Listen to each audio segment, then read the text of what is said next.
If you're over 40 and you're taking care of yourself, you're keeping track of your labs, you might be missing what is becoming one of the most important predictors of long-term health. There's a strength marker that researchers are now considering one of the most powerful markers for being able to predict cardiovascular risk, dementia risk, and long-term health. And let me tell you, it's not a blood panel, it's not a DEXA scan. Ladies, it's our grip strength. And perimenopause reshapes muscle and strength fairly quickly before we even realize it. So if you're over 40, now is not too early to care. It's exactly the right time to do something about it. As a nutritional therapy practitioner who helps women navigate perimenopause, and as someone who's going through it myself, I'm gonna break down why grip strength is a marker we need to be paying attention to, what the research says, and how to actually address it without adding a whole nother thing to your routine. So here's why grip strength is actually really interesting. When researchers test a grip strength, they're getting a snapshot on how well your whole entire body is functioning. Grip strength is tied to not only how much muscle you have, but the quality of your muscle and how well your nervous system is communicating with it, and even your metabolic health. A lot shows up in just one simple test. The data here is pretty compelling. Even small decreases in grip strength are tied to increased risk of heart disease, lung disease, and even some forms of cancer, including breast cancer. In fact, it's been shown that it's a better predictor of cardiovascular risk than your blood pressure or how often you work out. It's also connected to insulin resistance and metabolic health, which becomes more relevant in perimenopause as estrogen begins to shift. We track those other metrics and markers so closely, but almost no one is talking about grip strength. So this isn't just about your hands, it's about what this reflects system-wide in your body. I like to think of it almost like a check engine light. If grip strength is low or it starts to decline, or you're just starting to notice that your hands can't keep up quite as well on your lifts, or your wrists are giving out, or your forearms are giving out, it can signal that your muscles and the systems that they support might not be challenged quite enough or need more support.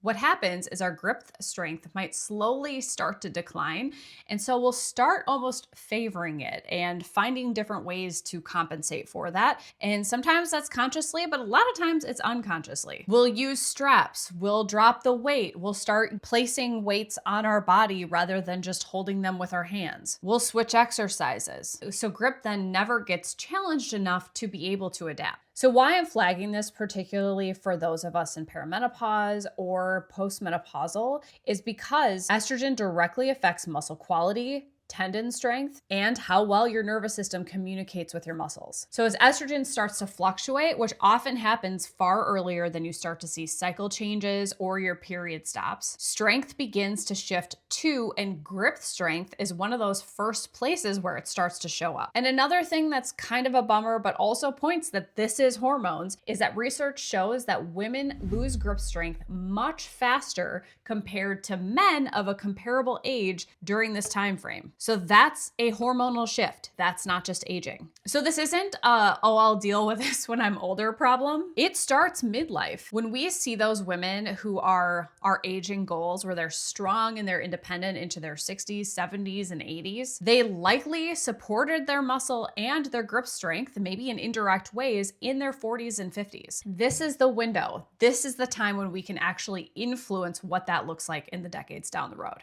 So if you already strength train, you might be thinking that your grip is totally fine. And let me tell you, I've been strength training since I was 16 years old, and I thought my grip strength was pretty great. I thought this was an area that was not an issue for me. And maybe it is the case for you, but I would ask you, when was the last time you've done a dead hang? Now let's be real, anything related to a pull-up bar has been my nemesis since the 90s when we had to do the presidential fitness test in grade school. No matter how strong I've been in my life, no matter how fit, no matter how much strength I've had, hanging or doing pull-ups, let's be real, trying to do pull-ups has always been a weakness for me. Have you struggled with pull-ups too? Or if you can do them, please let me know so I can salute you, because dang, I am envious. So in the spirit of 2026 and always trying to better myself and knowing that grip strength was not a strong suit of mine, I decided I wanted to build a better relationship with the pull-up bar, starting with dead hangs. So I started by testing myself with how long I can hold a dead hang for. What's my baseline? And full disclosure, my 9-year-old daughter did it before me and she could hold it for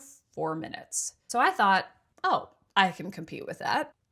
No. I could hold a dead hang for a minute, barely, and it hurt. Ouch.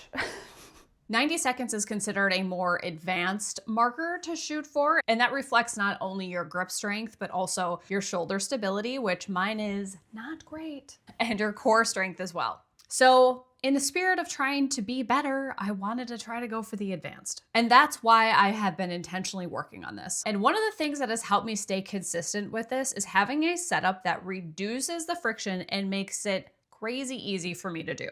That's where my Bullbar has been super helpful for me. It's a freestanding foldable pull-up bar, but what I love most about it is that it's a portable, sturdy pull-up bar. So I can move it around to whatever room I'm going to be spending time in or whatever place I'm going to see it when I pass by in my everyday life. Of course, yeah, I could put it in my workout area, but I don't go down there except for my workout. So I want to put it where I'm going to see it, which is my office, the living room, my bedroom. These are all places where I spend more of my time or I'm passing by it and I visibly see it. I need the visual reminders. It's also so easy to fold up and put it away so it's not a permanent fixture in my house or it doesn't ding or damage my walls. That's a beautiful thing. Right now it's in the guest bedroom because we don't have any guests here, and that's close to my office, and it's also close to my kids' room. And my daughter now does 5 pull-ups before school every day, and I love that so much. But I also would love to beat her in pull-ups someday. So for me, improving my grip strength isn't like a whole new routine. It's about consistency. And when I have a goal, I look at what tools do I need to make this as easy as possible. So I do 30-second hangs between meetings. I'll walk past it and decide to use it. So thank you, Bullbar, for partnering with me on this video. If you've been wanting to find a simple way of incorporating more dead hangs or pull-ups, or you want to build a better relationship with a pull-up bar like myself, I'll put a link in the description and a code to save some money thanks to the Bullbar crew. And once I started paying attention to my grip strength and noticing it was much more than me not being able to do a dead hang, it actually showed up in my workouts too. There were lifts where my hands were giving out, not my back, not my glutes, or not the muscle that I was targeting. And I realized that I had been protecting my grip strength by either switching up the exercise and either balancing the weight on my body to take some stress off my hands, or dropping my sets off too early because my grip and my forearms couldn't hold up. I was training around my grip weakness without actually doing anything intentional to fix it. And if this is happening in my 40s, it's not gonna get any better. And that's super common. When you're strength training, grip often isn't the focus. We think about the weight, we think about the muscle, we think about the reps, not whether our hands are actually keeping up. So instead of just listening to this and being like, my grip has got to be fine, I strength train all the time, now is the time to make a really big difference. So it's about setting a baseline and then understanding how to intentionally maintain your grip strength or build on it without adding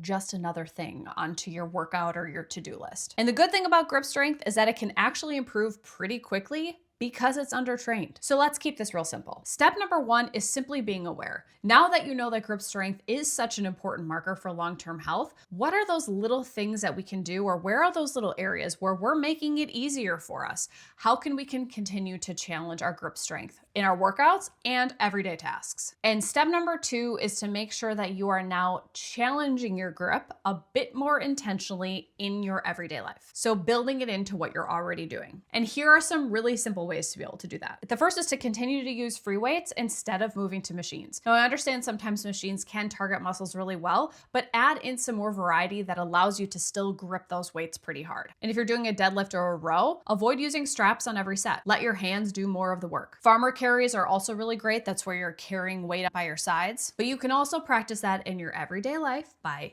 carrying groceries. Instead of balancing all the bags on your arm, hold it with your hands, and instead of using a cart to push it to your car, carry the bags to your car. And just generally holding anything more intentionally, whether that be your water bottle, give it an extra squeeze the next time that you're holding it. Any of those little exercises that you can do add up to make a big difference on maintaining and building your grip strength. And then of course, my favorite of all is I love dead hangs. Now that might be adding something new into your routine, but anytime you can make it easy so you can pair it onto your workout, or you can put a pull-up bar in a place where you often frequent and you see it often and it motivates motivates you to want to do it, that's a great way to continue to challenge it. Even 20 to 30 seconds counts. But of course, try to challenge it for longer if your body's ready for it. I love dead hangs because it's the biggest bang for your buck. It gives you the biggest overall return for your entire body, not only your grip strength, but also your shoulder stability, your core strength, and it doesn't take that much time to make a difference. Again, it's not about overhauling your training or doing anything crazy. It's just being more aware and doing what you can when you can, building it into your everyday life. So other ways to be able to measure your grip strength is there are devices called dynamometers that can test your grip strength, but you don't really need those. Just start with a dead hang and set your baseline. And if you don't have a pull-up bar to start, that's okay. Go to a playground, hang from a monkey bar. You could also go to the gym and do it on a power rack. Time yourself. Notice what fatigues first. Is it your grip? Is it your hands? Is it your forearms? Are they quitting before your shoulders or your core? That's useful information. Then begin working it in more in small doses consistently. And if you try the dead hang test, I'd love to know your time. Drop it in the comments. I want to cheer you on. And if you're already training your grip pretty intentionally already, tell us what you're doing. Tell us what's working. When we talk about healthy aging, yes, bone density matters, cardiovascular health matters, metabolic health matters, muscle mass matters, but grip strength deserves to be a part of that conversation. It's becoming one of the vital signs of health. It's one of the most integrative markers that we have to be able to understand how well the body is functioning. Certainly, perimenopause has its ups and downs, but it is one of those windows where we have a lot of leverage and we can make a big difference on what the rest of our life looks like and how we age. So what else should we be paying attention to? In the next video right here, I break down